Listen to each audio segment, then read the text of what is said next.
Hello friends, இன்றைக்கி நம்ம பொங்கலுக்கு சர்க்கரை பொங்கல் பானையில் எப்படி தண்ணியெல்லாம் கரெக்டாக அளந்து செய்கிறது அப்படின்னு சொல்லிட்டு தான் பார்க்க போகிறோம். இப்போ வாங்க வீடியோக்குள்ளே போயிட்டு எப்படி செய்கிறதுன்னு சொல்லிட்டு பார்க்கலாம்.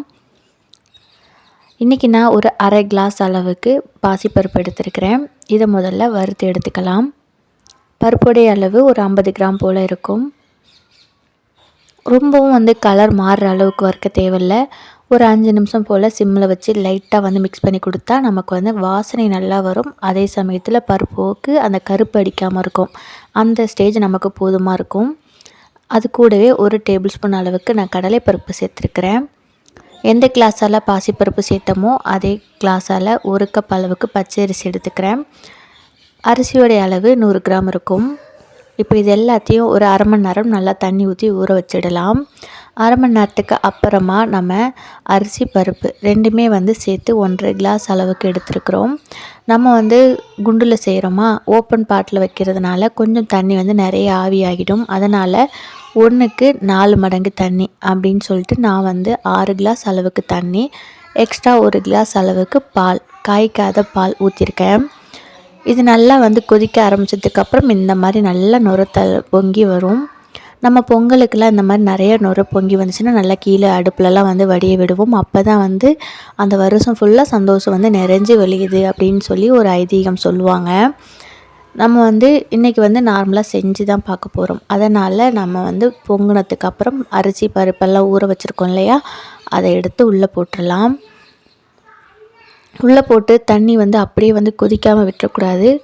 கொஞ்சம் ஃப்ளேம் அதிகப்படுத்தி நல்லா சீக்கிரமாக கொதிக்க வச்சுருங்க. அப்படியே உள்ளேயே அரிசி பருப்பெல்லாம் தங்கிடுச்சுன்னா அடி பிடிக்க ஆரம்பிச்சிடும். அதனால் இப்போ நல்லா கொதிக்கட்டும். நம்ம அரிசி பருப்பெல்லாம் ஊற வச்சு தான் சேர்த்துருக்கோம். அதனால் பச்சை அரிசி சீக்கிரமாக வெந்து வந்துடும். ஊற வைக்கிறதுக்கு முன்னாடி நம்ம அப்படியே பொங்கல் செய்ய ஸ்டார்ட் பண்ணிட்டோன்னா அரிசி சீக்கிரம் வெந்து வந்துடும். ஆனால் பாசிப்பருப்பு நமக்கு சீக்கிரம் வேகாது. அதனால் கண்டிப்பாக ஊற வச்சு சேர்த்துக்கோங்க. கொஞ்சம் நேரத்துக்கு அப்புறமா இந்த அளவுக்கு 3/4 பங்கு அளவுக்கு நமக்கு அரிசி பருப்பெல்லாம் வெந்து வந்துருச்சு. தண்ணியும் நல்லாவே குறைய ஆரம்பிச்சிருச்சு.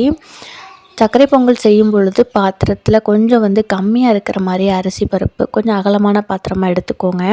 நம்ம கரெக்டாக இருக்கிற பாத்திரம் எடுத்துட்டோம் அப்படின்னா பொங்கி பொங்கி கீழே வடிஞ்சு வேஸ்ட் ஆகும். அடுப்பெல்லாம் க்ளீன் பண்ணுறது கஷ்டமாயிடும்.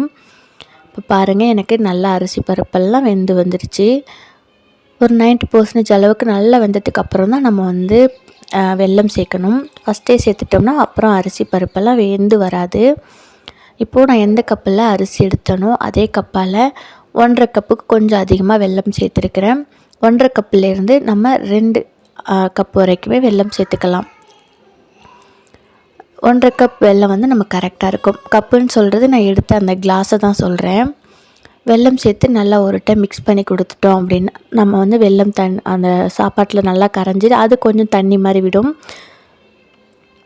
நல்லா மிக்ஸ் பண்ணி கொடுத்துட்டு வெல்லம் அந்த கல் மண் அந்த மாதிரி எதுவுமே இல்லாத வெல்லம் பியூர் தான். நான் ஆல்ரெடி நிறைய ஸ்வீட் இதை வச்சு செஞ்சுருக்கேன். அதனால் டைரெக்டாக சேர்த்துட்டேன். ஒரு வேளை நீங்கள் புதுசாக கடைகளில் வாங்குனீங்கன்னா செக் பண்ணி சேர்த்துக்கோங்க. நம்ம தண்ணியில் கரைச்சி அதுக்கப்புறம் சேர்ப்போம் இல்லையா, சுடு தண்ணியில் அந்த மாதிரி சேர்த்துக்கோங்க. இது கூட அந்த ஸ்வீட்டை எடுத்து கொடுக்கறதுக்கு நான் கொஞ்சம் உப்பும் ஒரு அரை டீஸ்பூன் அளவுக்கு ஏலக்காய் பொடியும் சேர்த்துருக்கிறேன். ஏலக்காய் பொடி இல்லைன்னா ஒரு 2-3 ஏலக்காய் நல்லா இடித்து சேர்த்துக்கோங்க. சேர்த்துட்டு நல்லா மிக்ஸ் பண்ணி கொடுத்துட்டு இப்போது நம்ம நெய் தாளிப்பு கொடுக்க போகிறோம். ஒரு 4 டேபிள் ஸ்பூன் அளவுக்கு நல்லா தாராளமாக எண்ணெய் ஊற்றிக்கோங்க. இது கூட ஒரு 15-20 முந்திரி பருப்பு அதையும் சேர்த்துக்கலாம். முந்திரி பருப்பு நல்லா ஒரு பாதி அளவுக்கு செவக்க ஆரம்பித்ததுக்கப்புறம் நம்ம முந்திரி திராட்சை அதையும் சேர்த்துக்கிறோம். முந்திரி திராட்சை சேர்த்ததுக்கப்புறம் நல்லா அது பலூன் மாதிரி நல்லா உப்பி வரணும். இந்த மாதிரி நல்லா உப்பி வந்ததுக்கப்புறம் நம்ம ஸ்டவ் ஆஃப் பண்ணிவிட்டு அந்த சாப்பாடு வேக வச்சுட்ருக்கோம் இல்லையா, அந்த அடுப்புலேயே நம்ம அந்த சாதத்துலேயே நம்ம சேர்த்துக்கலாம். சாதத்தை நான் சிம்மில் வச்சுட்டு தான் இந்த மாதிரி பக்கத்து அடுப்பில் ரெடி பண்ணிகிட்டு இருந்தேன்.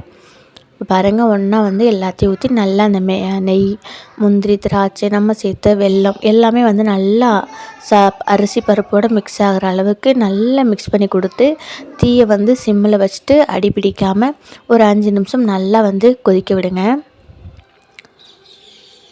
அவ்வளோதான் ஃப்ரெண்ட்ஸ். நமக்கு தண்ணி, சர்க்கரை எல்லாமே நம்ம கரெக்டாக சேர்த்துட்டோம் அப்படின்னா, சர்க்கரை பொங்கல் வந்துட்டு அடுத்த நாள் வரைக்கும் கூட ரொம்பவே வந்து சூப்பராக கெட்டு போகாமல் இருக்கும்.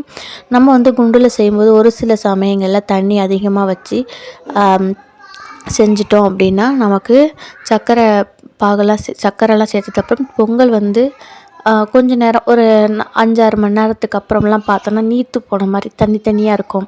அதனால நம்ம கரெக்டாக வந்து கரெக்டான பதத்தில் செஞ்சு எடுத்தோம் அப்படின்னா நல்லா கெட்டியாயிட்டு சாப்பிடும் பொழுது சர்க்கரை பொங்கல் நல்லா டேஸ்ட்டாகவும் சுவையாகவும் இருக்கும். அவ்வளோதான் ஃப்ரெண்ட்ஸ், நான் ஸ்டவ் ஆஃப் பண்ணிட்டேன். இன்னும் நேராக நேராக இது நல்லா வந்து கெட்டி கொடுக்கும். இந்த பொங்கலுக்கு நீங்கள் இந்த அளவுகளோடு செஞ்சு பார்த்துட்டு டேஸ்ட் எப்படி இருக்குதுன்னு சொல்லிட்டு கமெண்ட்ஸில் சொல்லுங்கள். தேங்க்யூ ஃபார் வாட்சிங்.